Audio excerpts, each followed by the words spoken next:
Hey,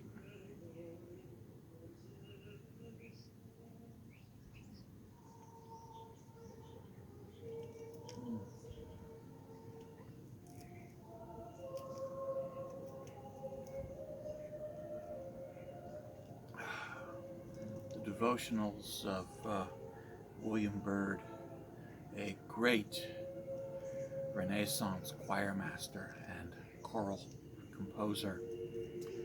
Amazing music. Yeah. So it's October, and the leaves are definitely turning. You can see the yellow in the background. The leaves are turning. Yes. We are approaching the end of the year, the end of summer.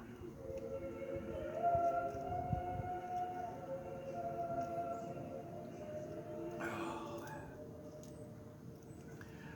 one of the great tragedies of life in general is its fragility and the death of those we love, which unfortunately is something that cannot be prevented. I recently lost a dear and beloved friend who died of cancer, and it hurts, you know? And I can understand why people would turn to religion, the loss of a loved one.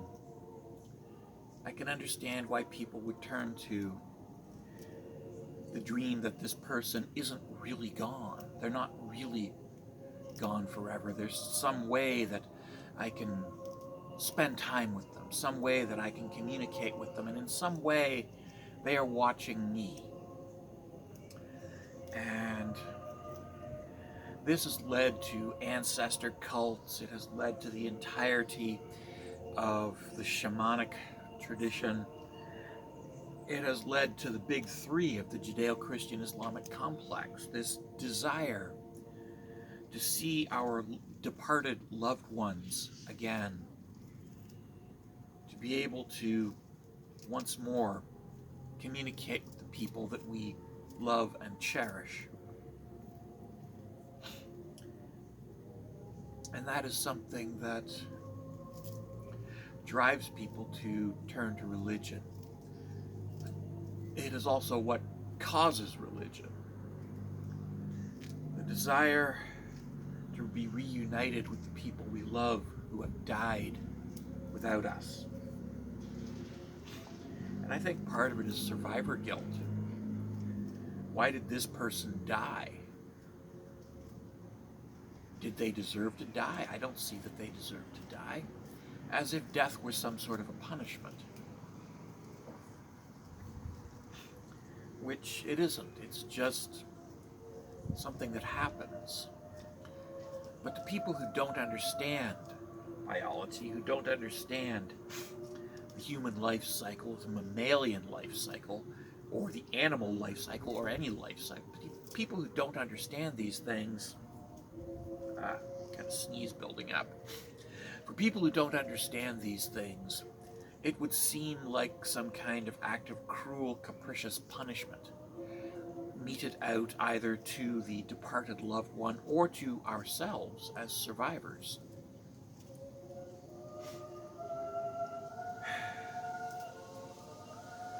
And this would be something that primitive people would struggle to deal with.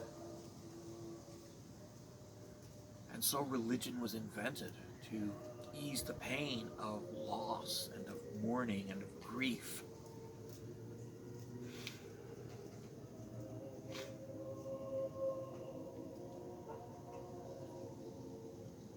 And of course, once you have religion, then you have the problem of politics entering religion.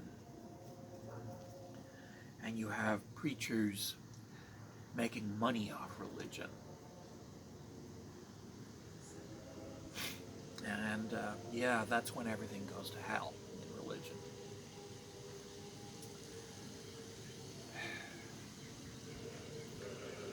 And a secular society develops ways of coping with death, with the death of a loved one, that don't facilitate this sort of corruption, political skullduggery, and fraud, and conning, and scamming.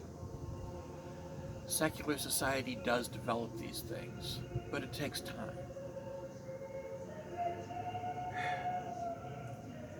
And yet we still miss the people we love.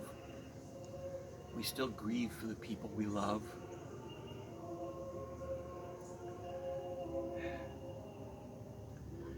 We still want them back. We still want to hear their voices. We still want to reach out and hug them. We still want their presence. And this is gone.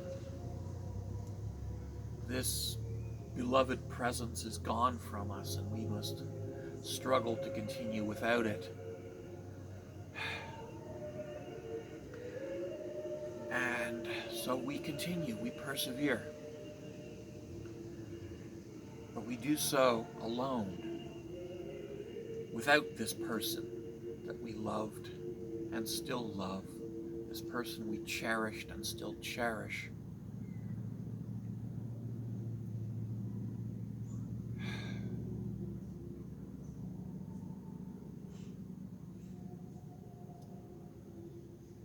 And yet we have moments like this beautiful, sublime morning. The sun is rising, the trees are changing, and it is a reminder right now that the cycle of life, death, and rebirth has the death phase, yes, but also the rebirth phase, and these trees that are turning yellow, and the leaves that are dying, and the dead sunflowers behind me bring with them the promise that next year there will be spring and life will return and life will continue. And we should certainly love, honor, and cherish our dearly beloved dead. But we should also continue to live. She would have wanted it that way. She would have wanted me to continue living, and to make the best possible life that I could. Our dearly beloved dead would want us to continue living, and they would want us to make the best possible life that we could, and they would want us to be happy. They would want us to enjoy life.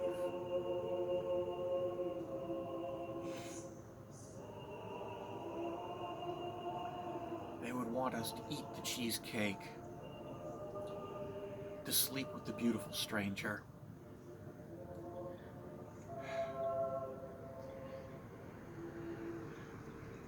and to go sailing on that perfect day. And they would want us to hike in that autumn forest on that beautiful sunny day. They would want us to do these things. And they would want us to remember them, but not with sadness, not with grief, not with anguish, but with joy. The joy of having been able to know this person, to have been a part of their life and have them be a part of our lives. We must all continue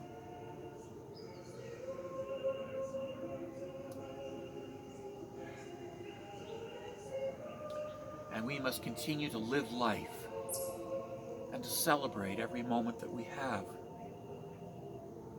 with the people that we still have.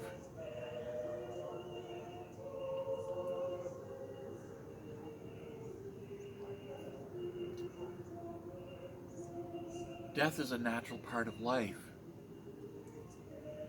but so is life. And in the cycle of life, death, and life again, of birth, death, and rebirth, we have to remember that the rebirth, the new life, is always waiting. And it might not be obvious, but it's always there. There is always new life. There is always new life.